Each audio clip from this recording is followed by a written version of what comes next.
He expands the source of that will, the secret symbol of self, both about him and below, as if to affirm that self, duplex as is its form, reluctant to acquiesce in its failure to coincide with the sphere of nouth. Let him now imagine, at the last word, that the head of his will, where his consciousness is fixed, opens its fissure, the Brahmarandrakakra, at the junction of the cranial sutures, and exudes a drop of clear crystalline dew, and that this pearl is his soul, the virgin offering to his angel, pressed forth from his being by the intensity of this aspiration. Section FF.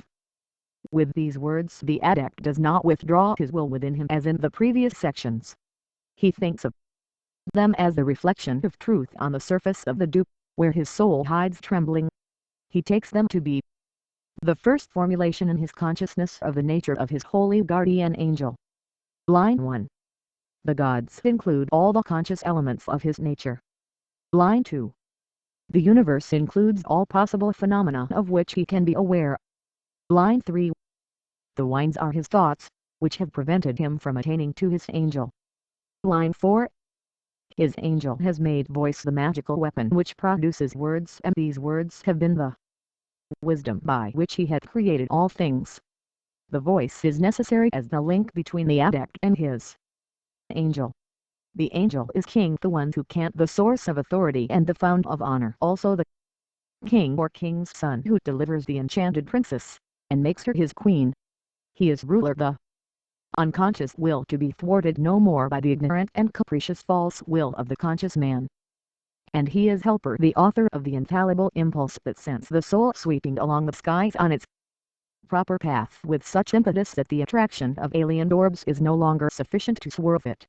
The "hear me" clause is now uttered by the normal human consciousness, withdrawn to the physical body.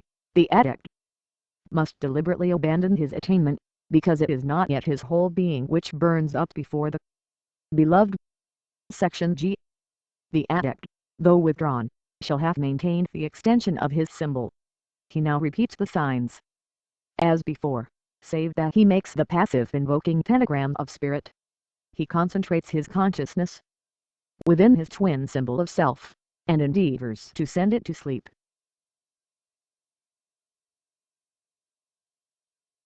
But if the operation be performed properly, his angel shall have accepted the offering of dew, and seized with fervor upon the extended symbol of will towards himself. This then shall he shake vehemently with vibrations of love reverberating with the words of the section. Even in the physical ears of the adept there shall resound an echo thereof, yet he shall not be able to describe it. It shall seem both louder than thunder, and softer than the whisper of the night wind. It shall at once be inarticulate, and mean more than he has ever heard.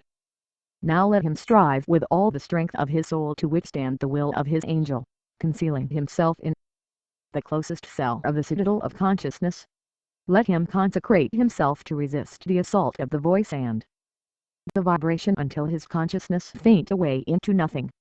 For if there abide unabsorbed even one single atom of the false ego, that atom should stain the virginity of the true self and profane the oath, then that atom should be so inflamed by the approach of the angel that it should overwhelm the rest of the mind, tyrannize over it, and become an insane despot to the total ruin of the realm.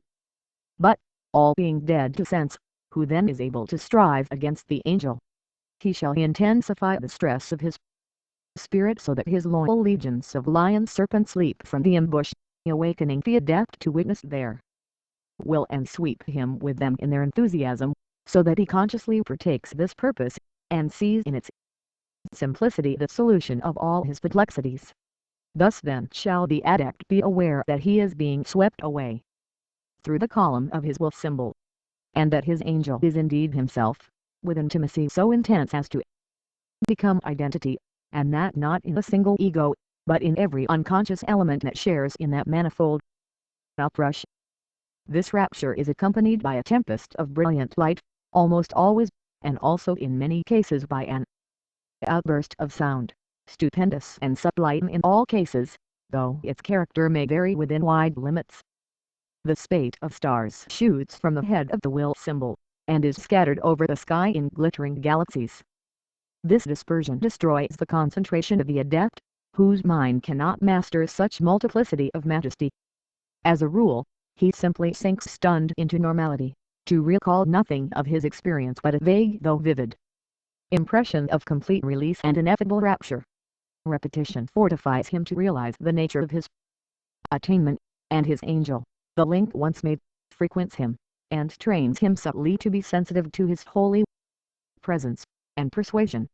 But it may occur, especially after repeated success, that the adept is not flung back into his mortality by the explosion of the star's fate, but identified with one particular lion serpent, continuing conscious thereof until it finds its proper place in space, when its secret self flowers forth as a truth, which the adept may then take back to earth with him.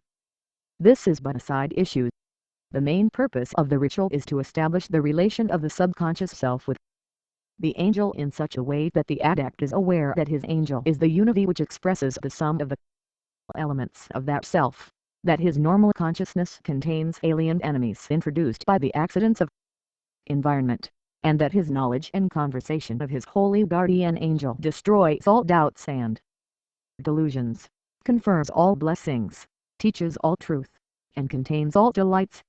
But it is important that the adept should not rest in mere inexpressible realization of his rapture, but rouse himself to make the relation submit to analysis, to render it in rational terms, and thereby enlighten his mind and heart in a sense as superior to fanatical enthusiasm as Beethoven's music is to West African war drums. 1. These phenomena are not wholly subjective. They may be perceived, though often under other forms, by even the ordinary man. Section GG. The adept should have realized that his act of union with the angel implies, so far as his unconscious elements preserve its memory when they absorb it, and elements themselves, but their death is rather a going forth to renew their life through love. He then, by conscious comprehension of them separately and together, becomes the angel of his angel, as Hermes is the word of Zeus, whose own voice is thunder. Thus in this section the adept utters articulately so far as words made, what his angel is to himself. He says this, with his inleta wholly withdrawn into his physical body, constraining his angel to indwell his heart. Line 1. I am. He asserts the destruction of the sense of separateness between self and self. It affirms existence, but of the third person only.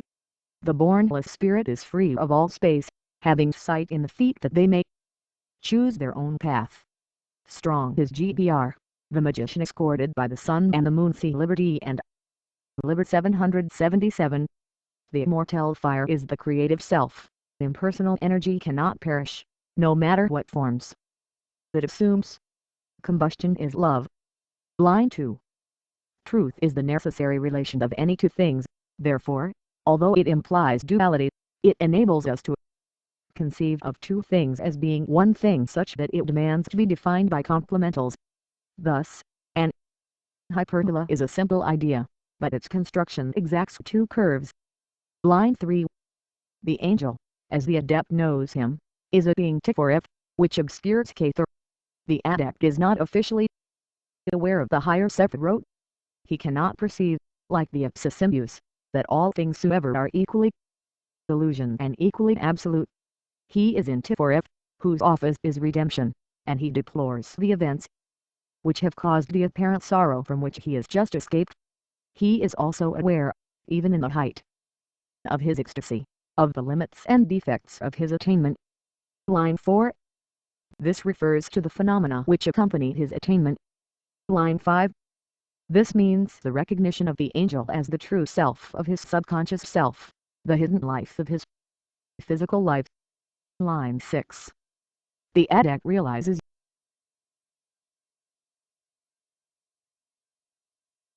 every breath, every word of his angel is charged with creative fire. T4F is the sun, and the angel is the spiritual son of the soul of the adept. Line 7. Here is summed the entire process of bringing the conditioned universe to knowledge of itself through the 1. The death of his old mind save in 2. The death of his unconscious formula of generation. Them aware of their innate, and thus to partake of its own consciousness of the light. Line 8. Grace has here its proper sense of pleasantness. The existence of the angel is the justification of the device of creation. Line 9. This line must be studied in the light of Liber LX the Equinox XI, page 65. 1. That is, he realizing themselves will and understanding in the twins of he, mind and body. Also the general solution of the riddle of existence in the Book of the Law and its comment, Part ID of Book 4, Section H. This recapitulation demands the going forth together of the adept and his angel to do their pleasure on the earth among the living. Section J.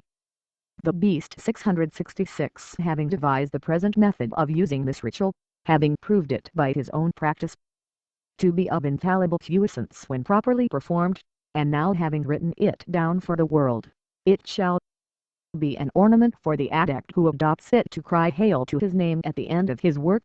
This shall moreover encourage him in magic, to recall that indeed there was one who attained by its use to the knowledge and conversation of his holy guardian angel, the which forsook him no more, but made him the Magus, the word of the end of Horus. For know this, that the name by AF in its most secret and mighty sense declareth the formula of the magic of the beast whereby he wrought many wonders. And because he doth will that the whole world shall attain to this art, he now hitt it herein so that the worthy may win to his wisdom. Let I and F face all.